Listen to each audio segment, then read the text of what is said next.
Hello. Hello, beautiful.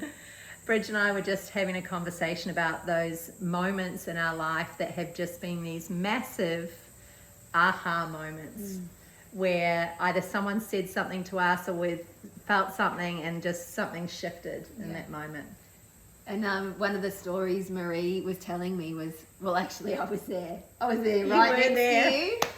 And we just wanted to share it with you because it's the most beautiful illustration of these major shifts that are happening for so many of us at the moment, and that they're happening in our daily lives. We're not needing to go on these big spiritual retreats or pilgrimages. That actually the way that it's happening at the moment is that it's happening right here. They're in the everyday moments if you're willing to slow down for that moment to really feel it. Yeah.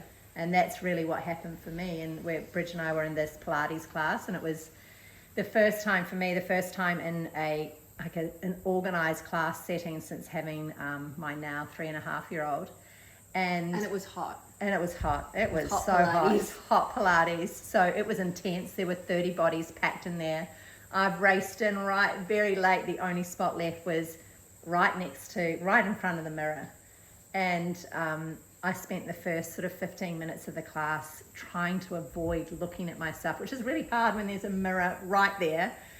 And then just came this moment where I couldn't avoid it anymore. We were standing up, we were doing these, poses, like lifting weights, pumping weights. And I just saw myself and I didn't recognize myself. I really just, it's like, who is this person? And I just felt an overwhelming sadness for having let my self-care and my self-love just taken a complete back seat to everybody else's care and well-being in my family. And how I guess both as mothers, I know how long that can last. Oh yeah. And the kind of the desire to go back into some of these things that we did before we had children. Yeah. But just how hard that can be. Yeah. And then when you and finally then the expectations. I mean, I've been a yoga teacher for over a decade. I used to teach, that's what I was looking at. I used to teach 17 classes a week and run retreats all over the world. I was fit, I was healthy, and I do not recognize this woman standing in front of me who can hardly lift the weights.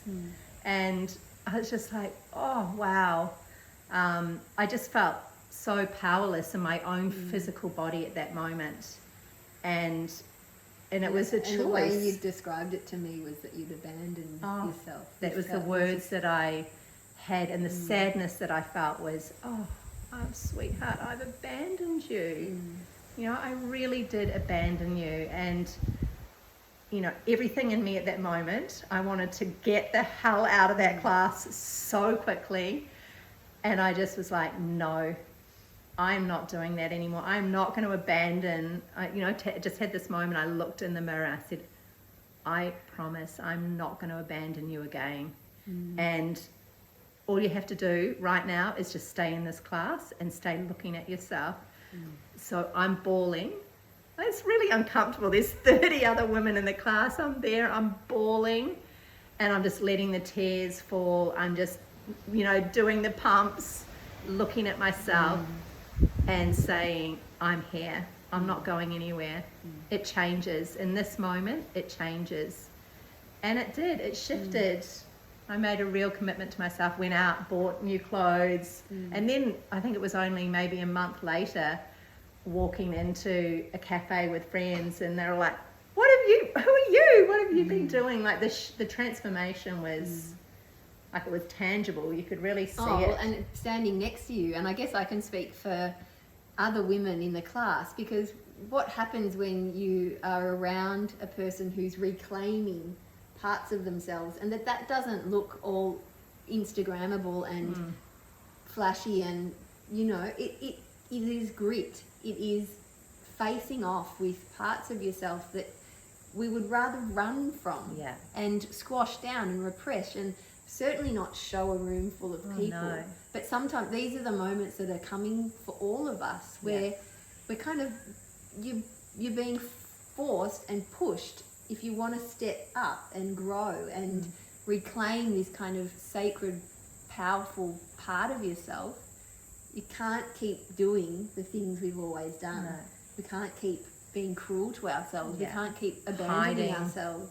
Yeah. And so as a woman, I guess, and this is another change in the dialogue, and hopefully it reaches into where you are seeing some of the changes and the ripples of this awakening for women and the feminine, is that other women, rather than what maybe your conditioned mind would have told you, like, you look like a fuck up, you look whatever the old messages that, like, oh, how embarrassing, run away, do not be vulnerable, it's not safe to be vulnerable, it's like all of that. But wanting what I feel like was actually happening was that whole room of women were like bowing down to you. The teacher, beautiful Angela, was just, cheering you on. Yeah. It was such a paradigm shift. Yeah. So the power that it is. The permission giver that it is for other women in that room as well. Yeah. Like, we do not have to run away from each other in those moments of deep vulnerability. We can actually be held by one another. Yeah. And that what that gives, like, you facing yourself and staying with all of the feelings and all of the emotions, staying with yourself, showed other women that's what happens now. Yeah. That's what can happen. That's the new, that's what's available for us as women, that we don't need to be taken down by each other. We can be lifted up.